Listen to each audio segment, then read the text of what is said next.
Shri Gurubhyo Namah, children. Welcome to online class. Today we're going to start with a very interesting lesson, and it's very important also as a weightage in your board exam. Okay, and the lesson is acids, bases, and salt. This is what the lesson we are going to discuss in detail. Already you would have learned the basic things about these concepts in your 8th standard. Let us discuss in detail about the physical properties and the chemical properties of acids, bases, and salt in this lesson. Okay, children? Now, we have the lesson with the concepts. Okay? Acids, bases, and salts.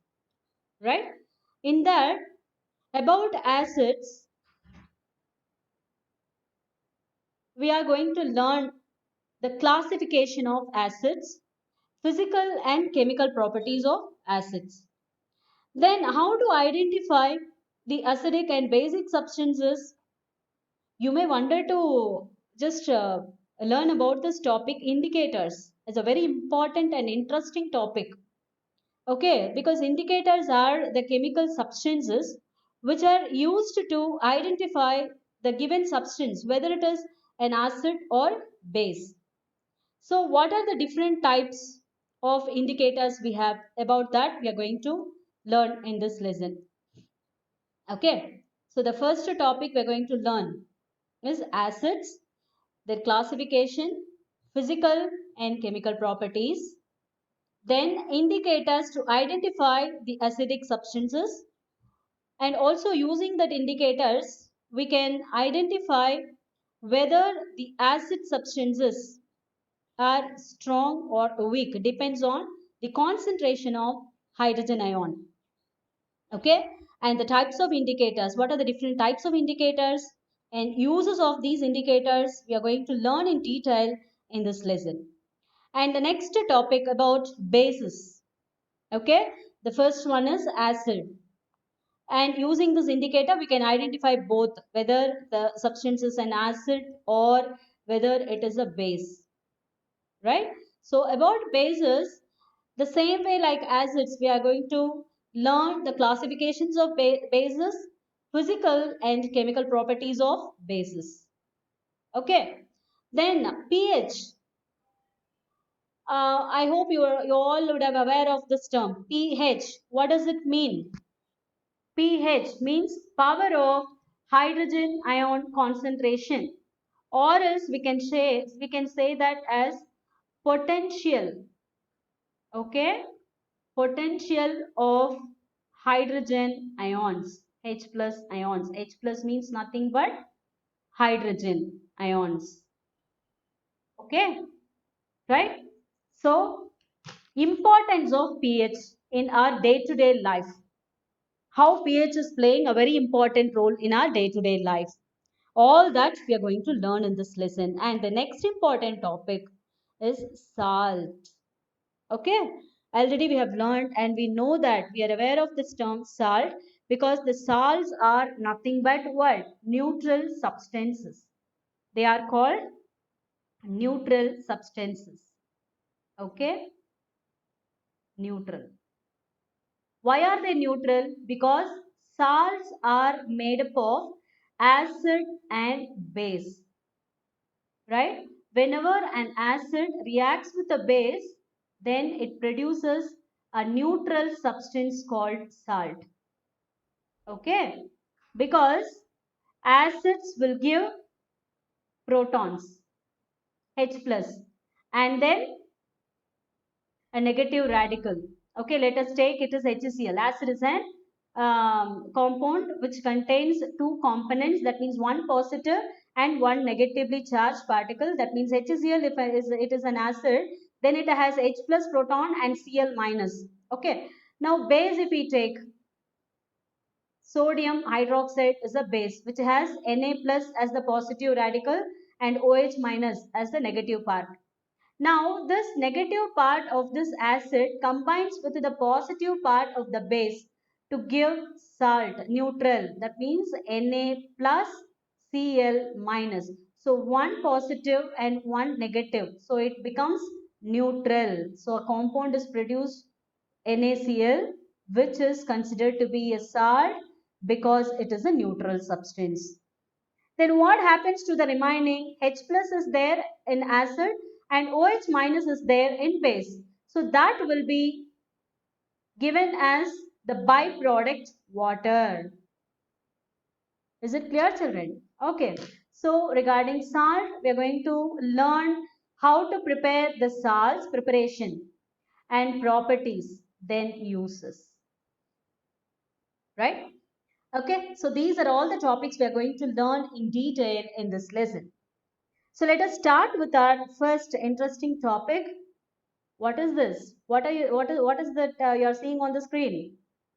That means a lady who is having a lemon. Okay, and see the facial expression, right? It shows that this is an acid which has sour taste. Okay, so acids are the source substances which give hydrogen ions on dilution. Okay, what are called acids? This is what our topic we are going to start with acids. And acids are the sour substances. How it tastes like? Sour in taste. Okay, that's what, see the facial expression of this lady. Okay, so these sour substances which gives hydrogen ion on dilution.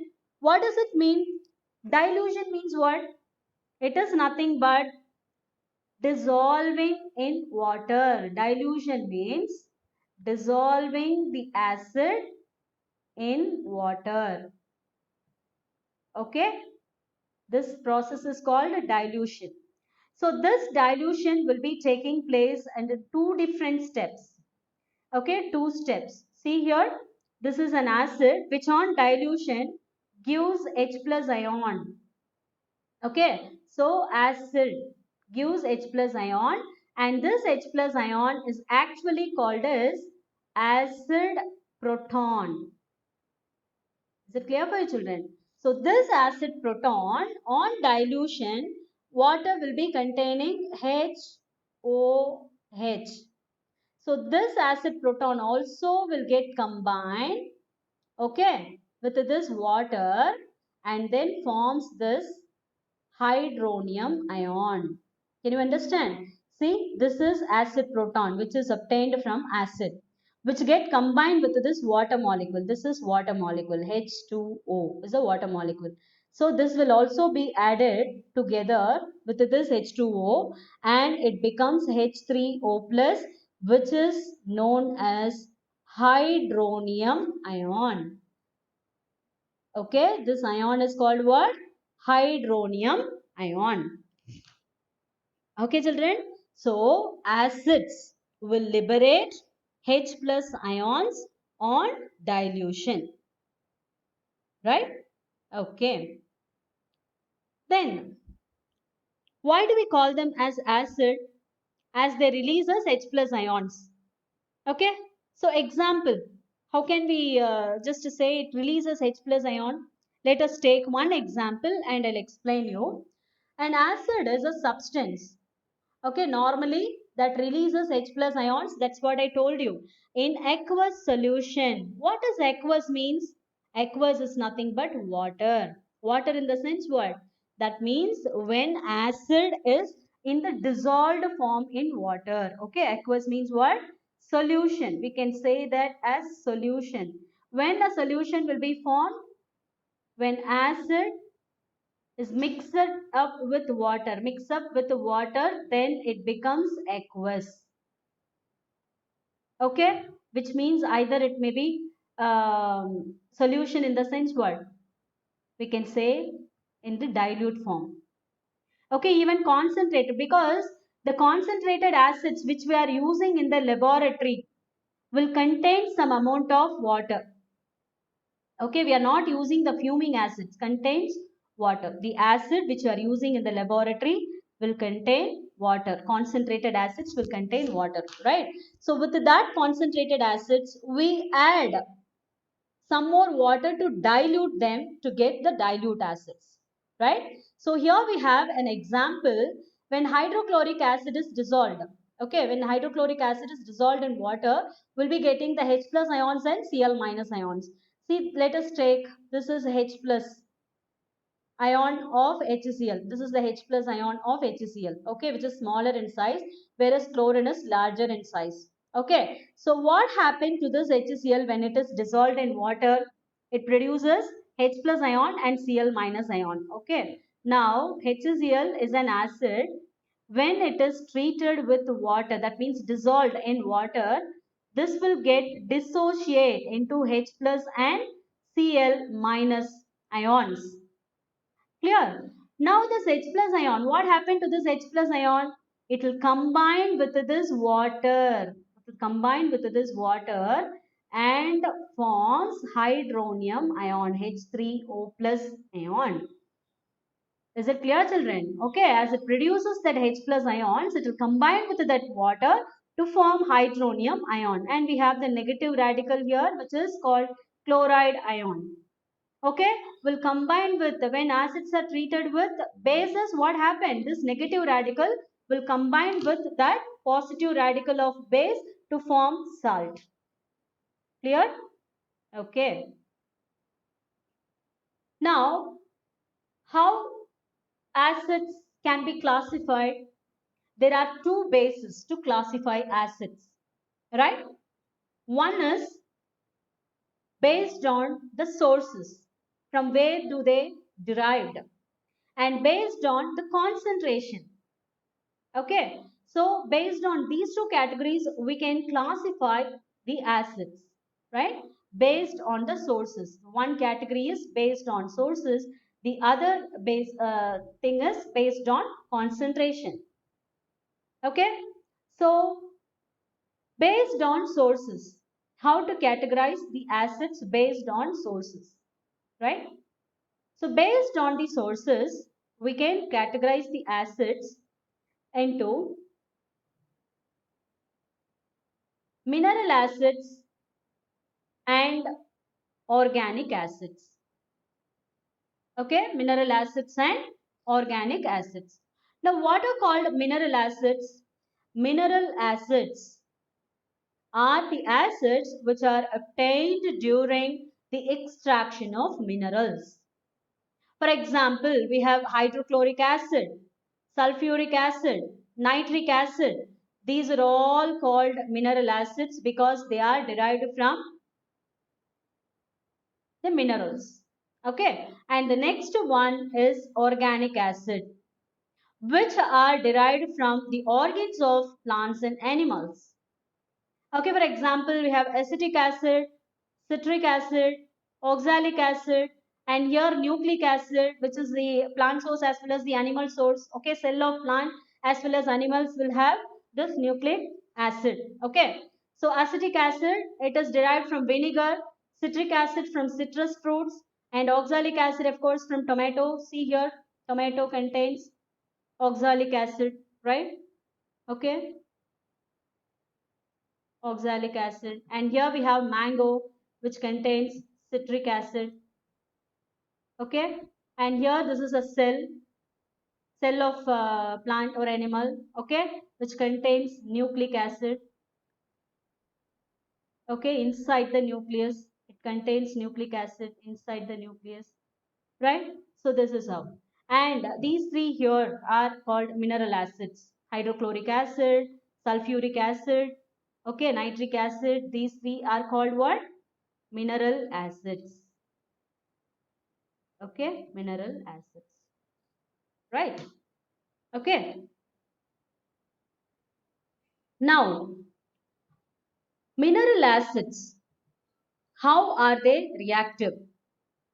Mineral acids, as they are extracted from the minerals, the source is from the minerals, isn't it? And so they are too corrosive in nature. Corrosive means what? What does it mean by corrosive? So effective.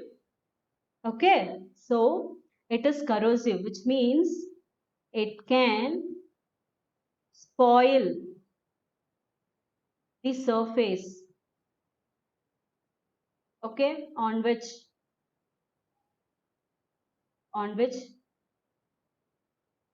it get contact, or sometimes the skin. See here, it is too corrosive over the skin. That's what acid burn. This is acid burn. Okay, due to the corrosion, acid burn, right? So too corrosive it is over the skin. And you could see this cloth as totally spoiled due to the contact of acid, right? So it is too corrosive in nature and harmful to us. That's what it causes burn like this. So, and it is not edible at all. Not edible means what? Cannot be eaten. Okay, it cannot be tasted like other edible acids, because lemon contains citric acid, that is edible. Okay, because that is organic acid which is very weak in nature. But mineral acids cannot be tasted.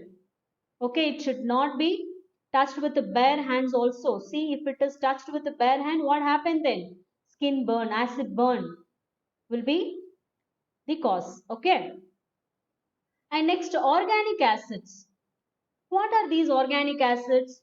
Actually, these are the acids derived from organs of plants and animals. Okay. So based on the sources, we can classify the acids. One is what? Animal source, the other one is plant source, right? So here, these are the acids derived from plants and animals. Now, what are the plant sources? We have oxalic acid, which is present in tomato, citric acid in lemon and other citrus fruits like orange, okay, like that. Ascorbic acid is present in amla, tartaric acid in tamarind, and also in black grapes. Okay, you know black grapes, even that also contains tartaric acid. Then acetic acid is present in vinegar.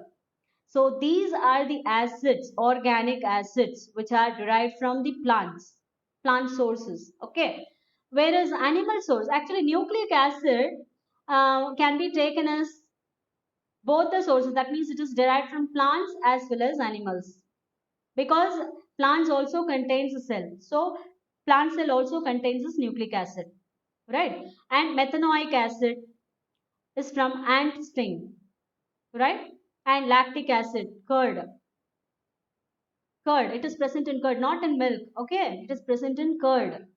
When milk curdles, lactic acid is present, because when milk is turned into curd, it is due to the enzyme called lactobacillus enzyme, because milk contains lactose, carbohydrate lactose. Okay, milk contains lactose, which is a carbohydrate. Okay, which is carbohydrate. Now, what happened to this carbohydrate? Why milk is turned into curd? This lactose, by the action of lactobacillus enzyme. Lactobacillus enzyme, it will be getting converted into lactic acid. Okay, due to the presence of lactic acid only, milk is converted into curd. Right? It is due to the presence of lactic acid. Now, what are the features of these organic acids? These acids are edible, which means eatable. Okay, edible, right? And they are harmless to us, which means we can touch them, we can eat them, so it is not harm to us. Less corrosive, not over our skin. But some people may have some allergic action over the skin when they are in contact with even this weak acids like a lemon, like that. Okay, but they are having a less corrosive nature only, not like mineral acids. They are too corrosive. Mineral acids are too corrosive, which will just burn, okay, our skin, right? But these organic acids have a less corrosive nature, right? Next, we have some examples here to know the sources of the acids. Okay, they are the plant sources. What do we have here? Already I taught you that. Okay, these are the organs of plants, where tomato, this is tomato, okay, where it contains oxalic acid, right? And here we have some mangoes, okay. You like mangoes, I think, yes. So which contains citric acid, right? And even this lemon also contains citric acid. Now we have apple here. Apple contains malic acid. That's what apple will have some, that means very little sour taste. Okay, and tamarind contains tartaric acid. Okay, and the zamla contains some, that means it has some sour taste as well as the bitter taste also. Okay, so the acid present in this amla is called as ascorbic acid. Ascorbic acid. Right, children? Okay, so these are the acids present in the plant source. Right? Now these are the animal source. Animal source. Okay, what are they? DNA and RNA. See, this is DNA, the blue color structure, which are present, both are present in cells inside the nucleus. Okay, so, and this structure is called DNA, and this one is RNA. Okay, that means the full form is given here. Anyway, I'm writing here if it is not visible. DNA stands for deoxyribonucleic acid. Okay, whereas RNA stands for ribonucleic acid. This RNA stands for ribonucleic acid. Okay, in short only we are calling them as what? RNA, NA, and DNA, deoxy, D and R. Okay, D, R, deoxyribo. So that we are not considering this, only D. Okay, taking this D, nucleic acid N, and A as DNA, and RNA, RNA. Okay, and this one is curd, homemade, right? Actually, we'll make curd using the milk. First, milk should be boiled and then it should be converted into curd, right? And ant sting contains what? Methanoic acid or formic acid. It contains what? Curd contains lactic acid. Okay, whereas ant sting contains methanoic acid, which is otherwise called formic acid. Okay, formic acid. That's why when ant sting us, we feel that irritation over our skin, right? Due to that injection of this acid, formic acid. Okay, children. Right. Now, based on hydrogen ion concentration, I told you that based on the concentration, we can categorize the acids, isn't it? So, based on the concentration, whose concentration? Hydrogen ion concentration. We can categorize the acids. Okay, all the acids, like whether it is mineral acid or organic acid, we can term them as strong acids and weak acids, right? Okay, so now mineral acids. The first one is what? Mineral acid. So how can we categorize them based on the hydrogen ion concentration? This mineral acids are strong acid or weak acid? They are strong acids. Mineral acids are strong acids. How can we say that? Because these mineral acids will undergo complete ionization. Okay, and they give more H plus ions. What is complete ionization? All the hydrogens present in that acid will get dissociate. Okay, ionization means what?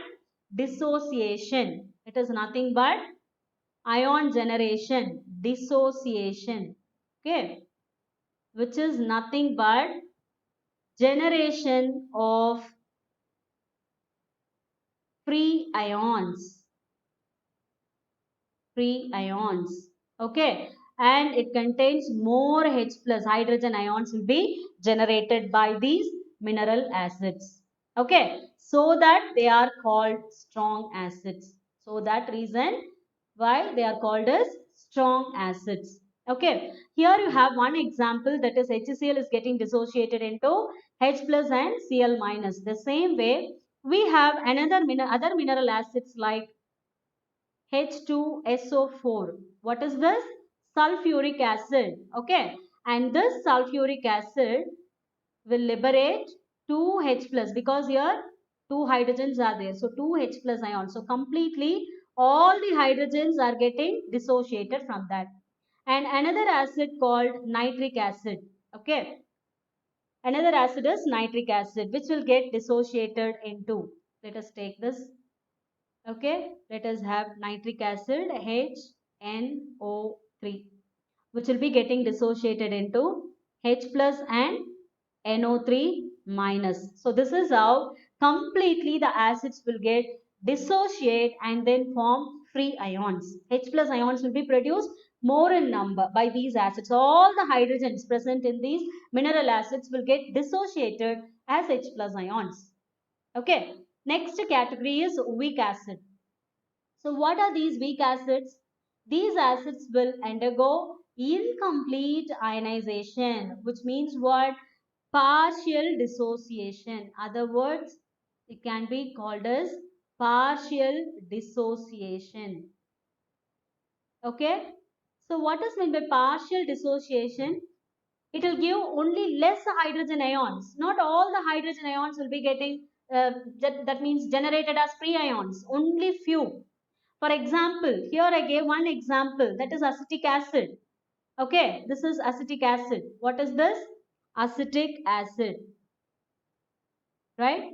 So during this dissociation, it has totally 4 hydrogen atoms inside. But only one hydrogen alone is getting liberated as H plus ion. Other 3 hydrogens are just firmly bound with this carbon. Okay, as CH3 unit. Only the hydrogen from this COOH, that means carboxylic acid group. This is called carboxylic acid group. Okay, so from this carboxylic acid group, it is liberating this hydrogen ion. Okay, only one hydrogen is getting dissociated, not all the hydrogens, because there are totally 4 hydrogens are present, but only one hydrogen is getting liberated. Let me show you another example also. Let us take oxalic acid. Okay, oxalic acid structure is actually COOH, COOH. Okay, which on dissociation will get dissociate into 2COO minus plus H plus in one step, and in the another step only another H plus will be getting liberated. Can you understand? So slowly only they'll give less acids, H plus ions. Okay children? So with this let us complete the classification. In next class, we will check the properties, physical as well as the chemical properties of acids. Okay, children. I hope you are all clear with this concept. Thank you.